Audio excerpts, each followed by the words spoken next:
Hello, I'm Michael, and this is Tarot by the Tree. If you want to know the secret to the alignment of the tarot cards to the Tree of Life and the Tree of Knowledge, it would be best if you could watch my original series of 10 lessons called Tarot by the Tree. This second set of videos is based right now on the major arcana cards, those 22 cards that go from the Magician at the top to the Wheel of Fortune at the bottom. So far, we have moved in this sequence down to card number 6, which is the middle of the Tree of Life. We started with the Magician, who in him were all things possible. We moved to the High Priestess, which is the expulsion of reality, of tangible items and forces in our world, and over to the Empress. She is part of the feedback loop to the Magician, but she also broke ranks, so to speak, and produced the Emperor and the Hierophant. The Emperor is the benevolent king. He is on the side of mercy. He leads, and people follow him. His sister is the Hierophant on the pillar of severity. She is the teacher. She holds the secret of what the Father, Son, and Holy Ghost mean. We now move down to the Lovers, to the center place on the Tree of Life. I'll describe this card. Over top of everything is a sun with its rays shining down on two naked people, a woman and a man. The woman is beside one tree, the man is beside the other. The woman represents severity, and that's the Tree of Life. The man represents mercy, and that's the Tree of Knowledge behind him. There is a mountain between them, symbolizing the separation and the unique opportunity that brought two people together.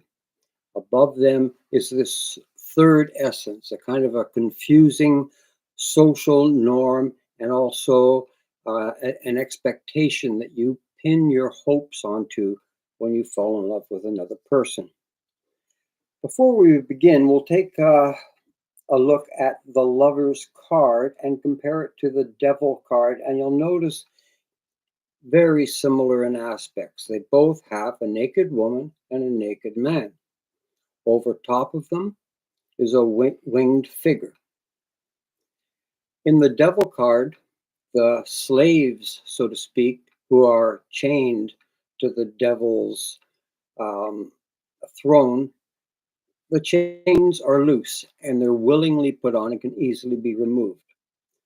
The Lovers partake of that symbolism a little bit. This is a willingness to come together and a willingness to sacrifice some of your individuality. It is adoration and it's willing slavery. That's what the Lovers are expressing. On the Tree of Life in Kabbalah, this is the realm of beauty. The Lovers symbolize the discovery of beauty of some kind in another person. Love may be a primal force in the universe. We don't know a lot about it, and sometimes it's relegated to just emotion, but it may be a lot more than that. Gravity, entanglement, and the laws of attraction may be manifestations of love. The center of the Tree of Life is the Lovers, or Tiferet, the realm of beauty. It's halfway between the top and the bottom, halfway between the Magician and the Wheel of Fortune. It's halfway between the two pillars of left and right, of severity and mercy. It's right in the middle. It is central. It is on the path of mildness. The Lovers on the Tree of Life represent Tiferet, and it is the only Sephirot that gets the full light of Kether. It does not stand in the shadow of any other Sephirah. From Tiferet, some of the lower realms receive reflected light.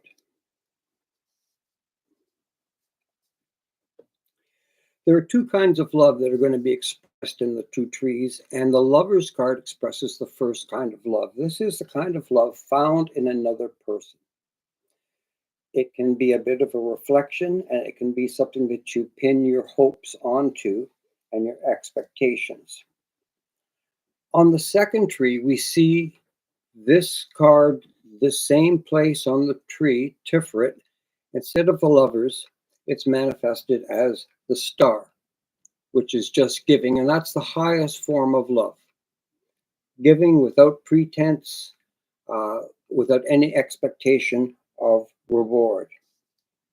The Lovers remind us that beauty is central. All other energies and attributes are illuminated by beauty. Beauty is not decoration. It is an indication of perfection. It delights our senses. We do not, in this world, fully appreciate beauty. In a reading, if you have the Lover's card revealed, it can mean a number of things. In the Lover's card, the aspirant will see that universal urge for fulfillment that is active in all of us. You, as the aspirant, seek to share your life with another. You want to merge with that person.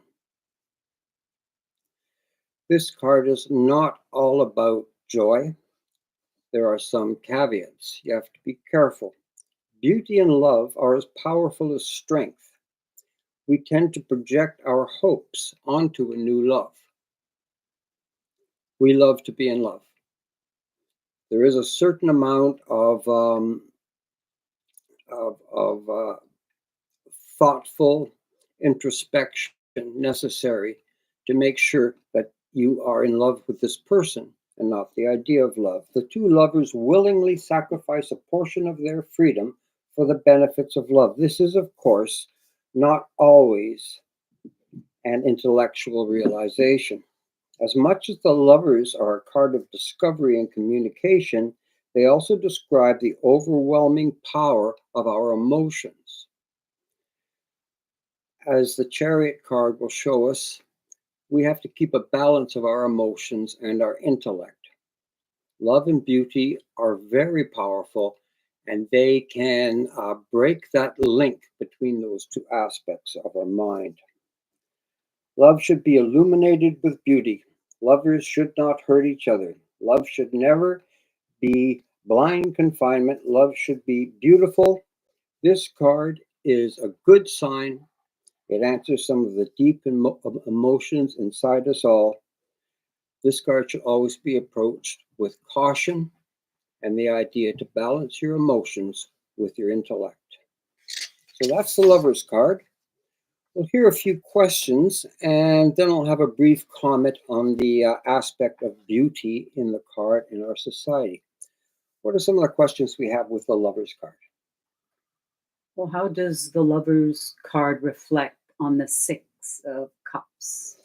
The Six of Cups shows two children in a village. They're holding cups full of flowers. They seem to be having a good time, reminiscing, smelling the aroma of the plants. This is a card of love from your past. Something has triggered some memories in you of pleasant times. This may be conscious or unconscious. The Six of Cups means happiness, but the source of the happiness is perhaps from your childhood. How does the Lover's card reflect on the Six of Swords? Six of Swords is called the Warrior's Repose. The warrior lies on a stone bench with an emblem of a sword beneath it. His swords hang on the wall above him, and there's a stained glass window looking out. This is a card of rest, and that may be an aspect of love, that contentment portion of it.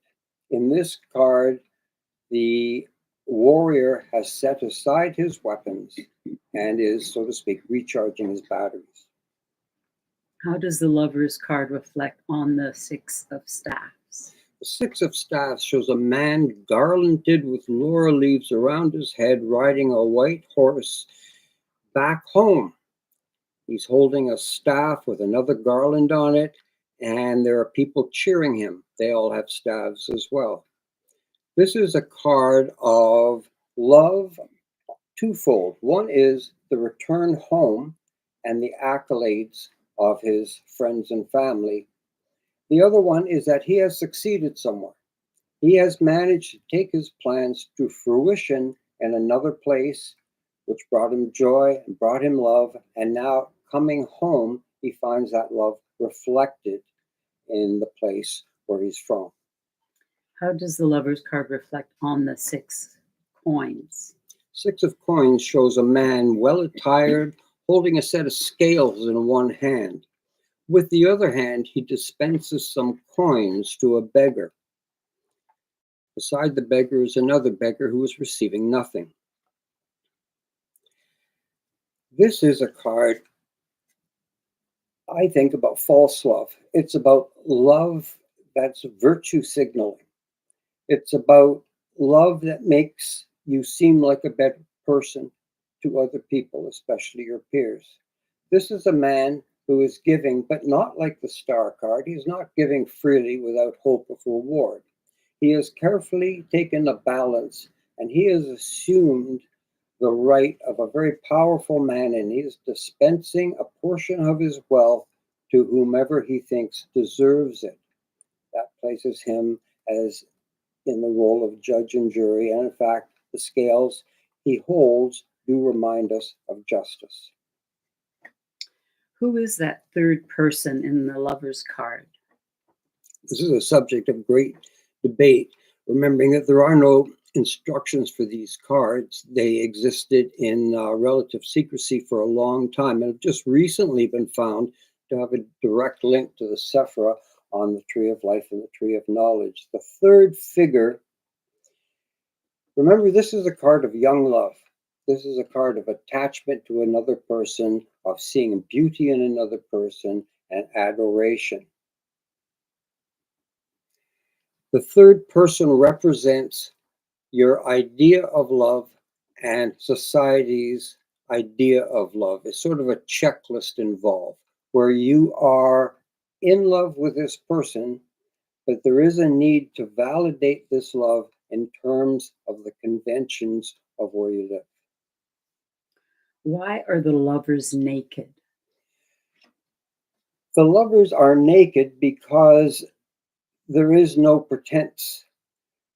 The idea is that you're seeing the person beneath the attire, that beneath the garment, so to speak. These are people that are as they were born, and they believe that they are seeing the full picture of the other person, and they are revealed in the way the other person looks at them. Is love ever bad? All things exist on a continuum between the two pillars of severity and mercy, or clean and grow. All things. Nothing's exempt from that. And love is a force. And as I've mentioned, as powerful as strength. In the society, it's been demeaned a little bit.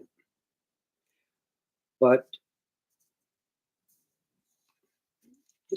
Is love ever bad? But love definitely can be bad. And some people say, well, that's not love. But we can all imagine types of love.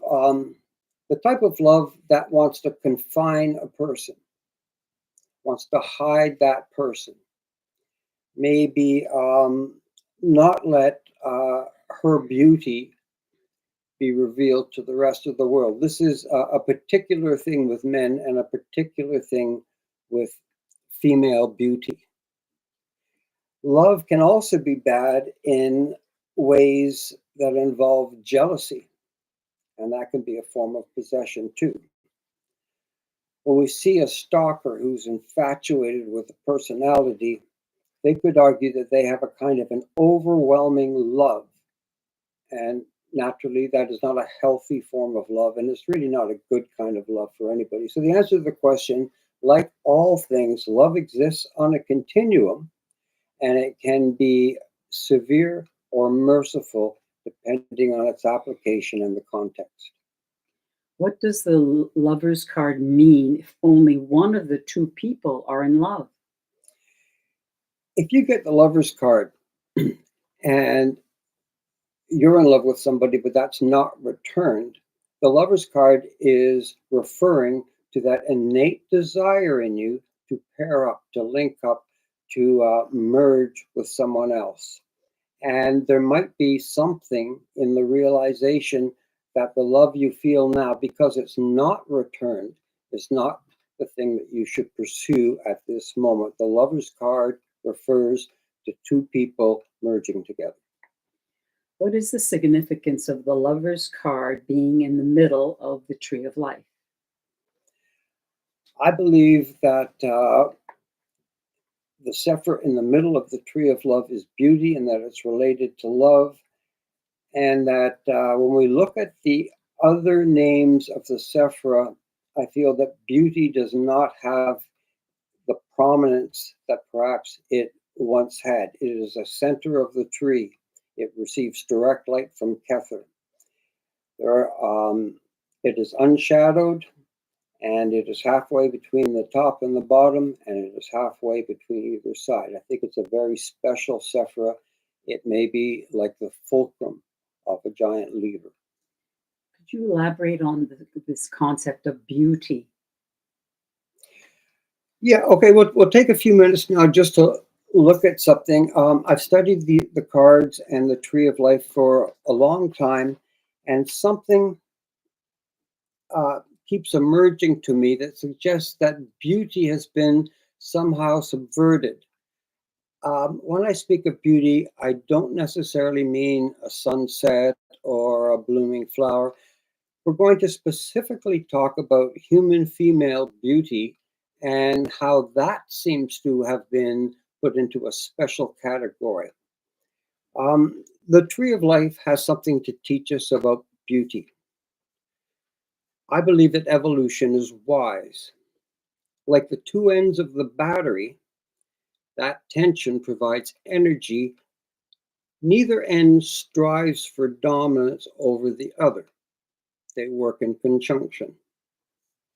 I have several what ifs to consider as I try to explain um, my ideas about beauty not being held as high as it should be. What if the male and female forces of strength and beauty once lived in mutual respect? What if the civilization, the society that we have now, is a remnant of a wiser society, a more advanced society? And what if in that society women were not afraid to walk at night alone? Men did not seek to hurt women. Most men regard women as a sister or a wife or a mother or a daughter. Those are the female aspects in our life. What if it used to always be like that, and there wasn't this sort of subliminal contest between male and female where males used strength to conceal feminine beauty? What if there was a total collapse of civilization and our societies have been built by the survivors? When we look at some of the giant rocks that have been moved in cultures all around the world, we know that we were once, or our ancestors were part of a society that could do things that we can't do now. How could we forget something like that unless there was a catastrophe? I wonder sometimes if Kabbalah doesn't represent a society that was more advanced in terms of social, mental, and emotional well being than ours is now. Here are the properties of the 10 Sephira. When people designed the Kabbalah, they gave names to the 10 Sephira. And although I don't believe these names are highly descriptive, they tend to be platitudes. To some extent, they're interchangeable, but they're all ideals. They're all very high ideals, potentially powerful things. I'll just read them to you. Crown, intellect, understanding, mercy, judgment, kingdom, foundation, splendor, eternity, and beauty. What beauty really is, well, the dictionary says beauty is something that's pleasing to the senses. And right off the bat, that doesn't give it a great deal of weight and importance, but no doubt that's true. That's a universal thing. Beauty is something that makes us feel better. It resonates with something in us. We have somehow got something inside us that responds very well to beauty. But what beauty is? Pleasing our senses is a worthy goal in itself. It just makes us better people. It makes us more emotionally stable, which lets our intellect thrive a little bit better. And there are many people who say that everything should begin with beauty. If you're going to build a house or a walkway or a dam or anything, start with beauty and work from there. As in beauty follows function. Exactly. And we're going to get to that in a second. What if, as society rebuilt, power became most important and masculine?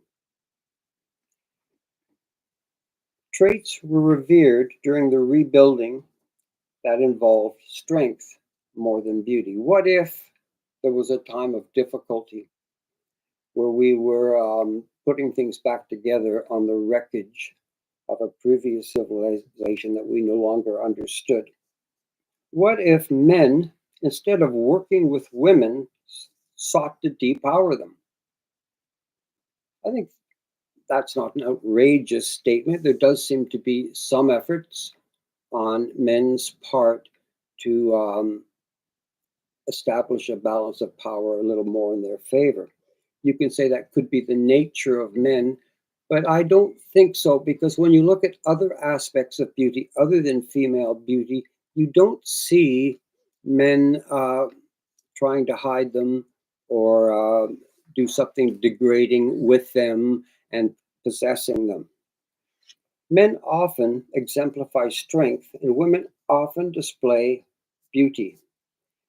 Men and women refer to masculine and feminine energies. Both these energies exist in all of us, and I know that during these times, some aspects of sex and gender are being redefined. I'm only speaking about the polar opposites in human life, male and masculine and feminine, like the polarities of a battery. And perhaps some of this may seem a little bit simplistic, but as I said, this is for the purpose of understanding the tree of life and reading the tarot cards. I'm using male and female in very general terms right now. What if a very long time ago, men degraded the concept of beauty in order to lessen the power of women? As I mentioned, beauty is a power. When that was recognized, what if they thought to reduce the effectiveness of beauty by making it seem trivial and not as important as power and judgment and all those other things? Men can embrace strength with no repercussions. Men can also embrace beauty with relative impunity. Women can embrace strength, and of course, this is an attribute in the feminine world as well. But women have been forced to embrace beauty with restraint, and always within the confines dictated by men. In religion, we can just very generally and briefly look at Judaism, Christianity, and Islam, and we will see rules and norms governing female dress and behavior in all these institutions. The idea that everything should begin with beauty is a sentiment that has diminished in truth today. That is not the way men would approach most jobs. To further reduce the power of beauty, there are some sayings. One of them is beauty is only skin deep. And I understand that beauty can sometimes be a cover up and a facade. But to say beauty is only skin deep, again, diminishes the great power of the word beauty.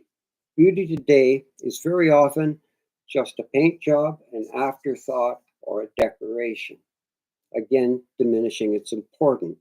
What should beauty be? Beauty is a sign that we are approaching perfection. And as Joss mentioned, form follows function. The better a thing works, the more beautiful it will appear to our senses. Beauty is not just an affectation, it is a direction toward the best that anything can be. A math equation in its simplicity and elegance can be seen as beautiful. Even mechanical devices that work like a perpetual motion machine can be seen as a beautiful thing. Beauty is often the result of an efficient design. As we mentioned before, beauty is an indication. Female beauty, this wonderful attribute, when applied to females, often becomes attacked, and it comes with conditions and restraints. Women are confined because the value of female beauty has been cheapened and degraded over time by something that happened way back before our history records. The degradation of female beauty. Women are pursued, threatened, assaulted, and degraded when they display beauty. Men are not preyed upon when they demonstrate strength. Attributes, as we mentioned, and we mentioned them as intellect, understanding, mercy, foundation, splendor, eternity, and beauty. These attributes were never intended to make victims out of people.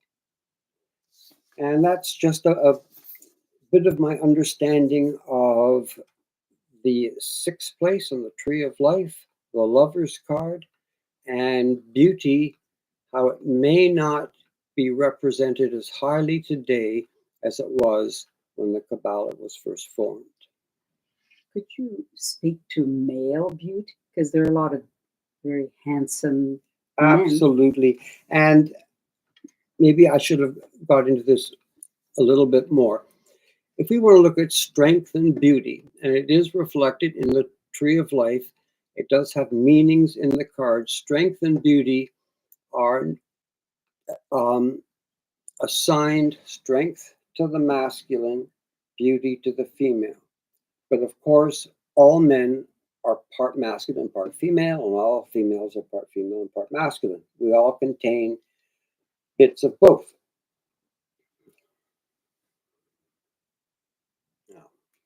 Is male beauty, how would you compare it to female versus female beauty? I would compare it in the same way. Male beauty is beauty being expressed.